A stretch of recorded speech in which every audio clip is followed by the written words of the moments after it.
La chasse, elle est inscrite dans l'ADN des Québécois depuis des centaines d'années. La chasse était partie prenante du mode de vie des Premières Nations qui ont appris aux explorateurs européens comment récolter le gibier sur un territoire hostile à leurs yeux. Puis, les premiers colons se sont installés et ont eux aussi intégré la chasse comme mode de survie. De nos jours, la chasse, c'est davantage un loisir qu'une obligation de survie. Elle fait par contre partie de notre culture. Au Québec, pas moins de 300 000 personnes pratiquent la chasse. Environ 23 % des chasseurs canadiens sont québécois. De plus, les activités de chasse et de piégeage au Québec génèrent environ 523 millions de dollars en salaire et emploient pas moins de 9 000 personnes. C'est donc dire comment la chasse est importante dans notre culture et dans notre économie. Un chasseur est toujours à la recherche du meilleur endroit pour pratiquer son loisir. Une fois qu'il a trouvé l'endroit parfait, il le cache jalousement. Ainsi, de plus en plus de gens décident de s'acheter un terrain seulement pour chasser. Comment faire de sa terre un lieu de chasse? Comment être certain que les animaux vont venir et qu'au fil des années de récolte, la ressource va se renouveler?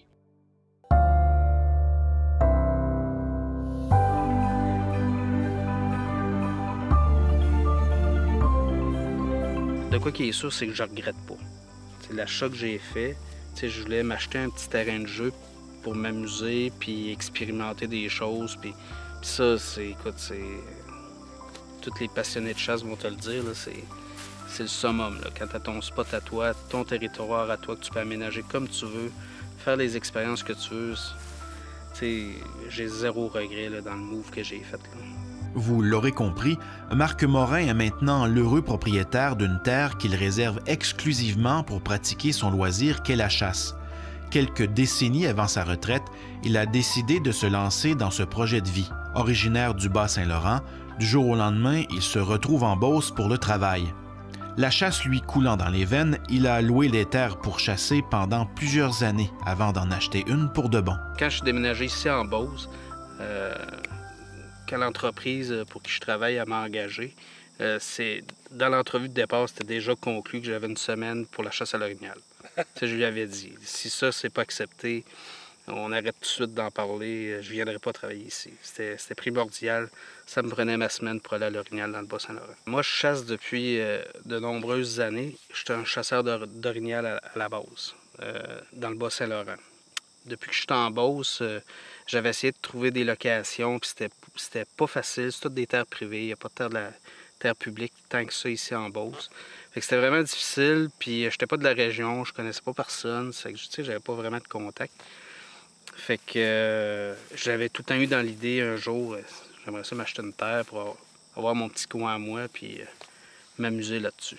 Fait que, puis un jour, une amie, c'était son beau-père, elle m'informe que lui, il serait prêt à louer sa terre. Elle savait que moi, je cherchais. Puis là, elle nous a mis en contact, puis c'est là que ça a commencé. Quand on cherche une terre pour chasser, il y a plusieurs éléments à prendre en considération. Il faut d'abord se poser la question, est-ce que la terre que je convoite est faite pour la chasse? Le potentiel pour la chasse dépend des habitats fauniques présents sur sa propriété et également dans les propriétés avoisinantes. Pour connaître les statistiques de chasse et l'évaluation des cheptels dans la région où se situe le boisé, le ministère responsable de la faune publie des informations pertinentes à ce sujet.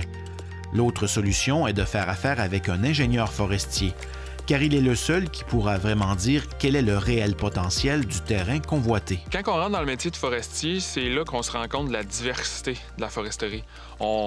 Les gens pensent que c'est un champ particulier, mais il y a de la forêt privée, il y a de la forêt publique, il y a du récréotourisme, il y a... ça peut être aussi la CEPAC, l'aménagement faunique, peu importe, c'est très, très diversifié. Donc moi, c'est ça que je trouve que c'est le fun aussi, là. Mais mon champ d'expertise, moi, c'est vraiment la forêt privée, c'est ce qui m'intéresse le plus, là. Être en contact avec les propriétaires et tout ça, là.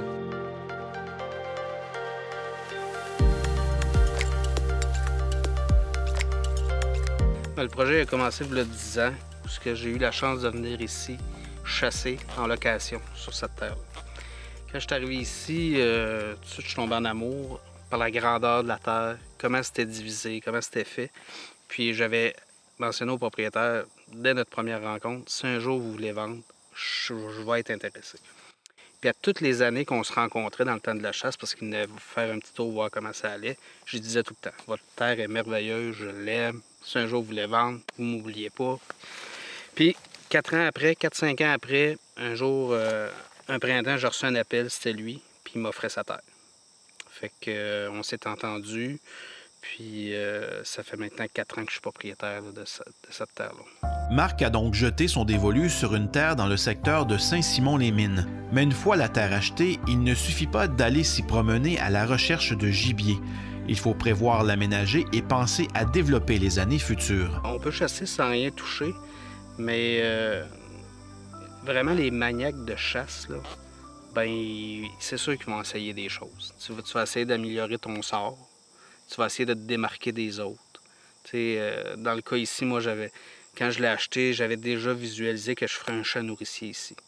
Okay. Parce que j'en ai jamais vu, je n'ai pas trop entendu parler de gens dans le coin qui en faisaient. Là, je me suis dit, je vais me démarquer. Je vais faire de quoi de différent. Fait que les animaux vont venir sur ma terre. Je vais créer une habitude, je vais essayer de les garder dans le coin. Fait que c'était clair dans ma tête que j'allais faire un aménagement pour améliorer mes succès de chasse.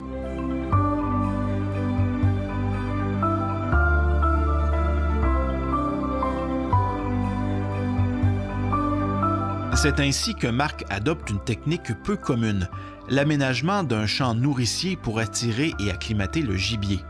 Selon le chroniqueur Luc Brodeur du site chevreuil.net, il faut d'abord débuter avec 2000 à 4000 pieds carrés pour la première fois. Cette approche permet de se familiariser avec les différentes étapes des préparatifs tout en limitant les efforts en termes de temps et investissement. Les champs abandonnés, anciens chemins, éclaircies naturelles et bordures des champs agricoles se prêtent très bien pour ce type d'aménagement. Il est à noter qu'idéalement, il faut un accès minimal en VTT afin de concrétiser le projet. Pour le choix final du site, il est donc préférable de choisir un endroit qui assurera une croissance des plantes, donc bien drainé et bien ensoleillé, soit au moins 4 heures par jour. Même si les pistes de cerf semblent rares dans le coin, ils auront tôt fait de trouver le secteur et ils modifieront leurs habitudes pour s'y rendre et y faire leur propre sentier d'accès. Parce qu'avant, quand je louais la terre, je touchais à rien. Il y avait une cache déjà existante, j'utilisais cette cache-là, puis je voulais pas déranger le propriétaire. Mais quand j'ai acheté la terre, le champ qu'on voit ici, c'était pas un champ, c'était pogné en friche, là, il y a des arbustes qui s'étaient mis à pousser puis tout. C'est que j'ai coupé, j'ai labouré, j'ai harcé, j'ai ramassé les roches, déraciné là, les petits arbres puis tout pour me faire vraiment un beau champ. Ça a pris un été. J'ai joué là-dedans pendant un été de temps. Puis après ça, j'ai semé. Puis là, ça s'est mis à pousser. Puis, la première année, en haut du champ, j'avais planté, mettons, la moitié du champ, j'avais planté du brassica, qui est une plante annuelle qui pousse une fois dans l'année, puis l'année d'après, il n'y en a plus. Là. Ça fait un gros navet blanc, puis c'est surtout bon là, vers la fin de la chasse, au début des neiges, puis tout, parce que la plante elle gèle, puis le sucre monte dans la plante, puis le chevreuil est attiré par ça.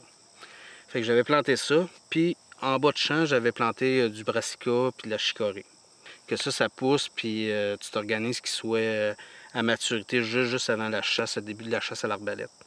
Puis le chevreuil se nourrit de ça beaucoup. Fait que j'avais essayé ça au début. L'année d'après, j'ai planté aussi de la betterave. J'ai pas eu de succès. OK? Je sais pas pourquoi, je suis pas spécialiste. Mais c'est ça, tu essayes toutes sortes de... Moi, j'ai des caméras là, que j'installe là, dans le temps de la chasse, mais tout l'été. Ils sont là parce que je veux voir un peu ce qui se promène sur ma terre. Dans le fond, moi, je commence au dindon. Je chasse le dindon ici. Là. Je viens le chasser ici parce qu'on a un petit peu de dindon. Je mets des caméras pour voir où est-ce que le dindon se promène, où est-ce qu'il rentre. Puis mes caméras, ils restent sur le territoire tout l'été.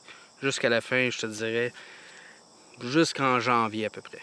Parce que je veux voir, là, surtout quand j'avais planté du brassica, je voulais voir le chevreuil s'il allait venir manger le brassica. S'il venait la nuit, le jour, je voulais connaître ses habitudes, puis c'est pas pour le chasser, la chasse est finie. C'est vraiment parce que j'aime ça. Je suis un passionné, puis je veux comprendre un peu le chevreuil, là, comment il réagit là, dans le territoire. Dans le fond, moi, je viens marcher sur ma terre très, très souvent, été comme hiver. Fait que tu regardes les traces. J'ai suivi un cours d'attrapage pour m'aider à gérer mon secteur, ma terre. Voir un peu, connaître un peu le genre le genre d'animaux qui pourraient se trouver sur ma terre, comment les trapper, les animaux qui sont nuisibles pour le chevreuil, comme le coyote. Je sais que j'ai du coyote sur ma terre. Pas en grosse quantité, mais je suis prêt. J'ai mon cours de trappage. Si je vois qu'il commence à en avoir de plus en plus, bien là, je vais m'organiser pour le trapper, pour donner une chance à la population de chevreuil ici là, de s'épanouir. On a de la perdrix ici. On a un peu de perdrix, on a un peu de renard, quelques porcs-épics, du raton laveur, mais pas en grosse quantité. Le secteur que je suis ici, c'est pas un secteur qui a une si grosse population faunique, là. C'est quand même... On est relativement proche de la ville ici. On est proche de la ville, mais ici, on est dans la zone 3 ouest. Si je vais dans la zone 4, juste sur le bord de la rivière Chaudière, ben c'est déjà mieux en frais de population de chevreuil. Okay. C'est juste tu traverses la rivière, c'est déjà beaucoup mieux. Notre secteur ici, il y en a moins. Marc utilise donc sa terre de chasse comme un laboratoire expérimental. C'est là tout le loisir selon lui. Essayer des choses, se tromper et recommencer ou avoir du succès au premier coup. Pour lui, c'est ça la vraie nature. Mais pour expérimenter le tout, il faut y mettre du temps et un peu d'argent. La nature ne se laisse pas facilement dompter. Premièrement, dans les émissions de chasse et pêche, je les écoute toutes. Ça fait que là, tu regardes un peu ce qui se dit, ce qui se fait, ce qui est proposé. Après ça, les forums sur Facebook. Il y a plein de forums sur plein de sujets, mais il y en a sur les champs nourriciers. Il y a un forum qui s'appelle Champs nourriciers. Fait que là, tu t'abonnes à ça, puis là, tu regardes les gars ce qu'ils font, les discussions qu'il y a, tu poses des questions, qu'est-ce qu'ils ont planté, ça a-tu marché, puis tu parles à des spécialistes dans les boutiques de chasse et pêche, eux, comment ils marchent, qu'est-ce qu'ils mettent. Puis là, après ça, tu fais tes propres tests. Moi, ici, là, depuis 4 ans, j'ai essayé différentes formules dans mon champ nourricier pour voir qu'est-ce qui était le plus productif. Le trip, c'est tout ce qui se passe avant. C'est ça qui est, moi, ça commence au printemps. Là. Aussitôt que les premiers dégels commencent, là, je pense, OK, mon champ nourricier, cette année, ce que je fais avec. Est-ce que je le laboure? C'est quoi je vais planter? Cette année, j'avais décidé, j'ai dit, j'y touche pas, je veux voir ce qu'il va faire. Ça faisait 2 ans là, que je faisais plein de choses dessus. Là, cette année, j'ai dit, oh, j'y touche pas. Je vais juste regarder ce qui va se passer. Puis là, mes vivaces se sont mis à repousser. Tout le champ que vous voyez ici, je ne l'ai pas replanté, il a repoussé tout seul. Je l'ai juste fauché pour le garder là, à une bonne hauteur. Là. Je te dirais que c'est surtout du temps. Je prends pas ma calculatrice pour compter comment... Parce que c'est une passion. C'est un loisir, une passion. Ouais. Quelqu'un qui va au golf, il va pas compter comment ça lui a coûté dans son année. Lui, c'est combien de fois qu'il est allé, puis combien de plaisir qu'il a eu. Mais la chasse, c'est la même affaire, parce que si tu comptes, ben, tu vas te décourager, parce que pour avoir 80 livres de viande, ça va te coûter 1000 $. Il n'y a aucune logique à faire ça. C'est vraiment, tu le fais parce que tu aimes ça. Là. Fait que je me suis jamais arrêté à compter. Là. Ben, les bons coups, c'est sûr que de faire des champs nourriciers, ça, c'est... moi, j'ai vu la différence. Quand je venais chasser ici, là, je voyais des traces, mais j'avais de la misère à voir du chevreuil. Okay? Puis le territoire, ma terre est pas tellement grande. Ça fait que là, je peux pas aller me promener. Je peux pas faire vraiment de la chasse fine.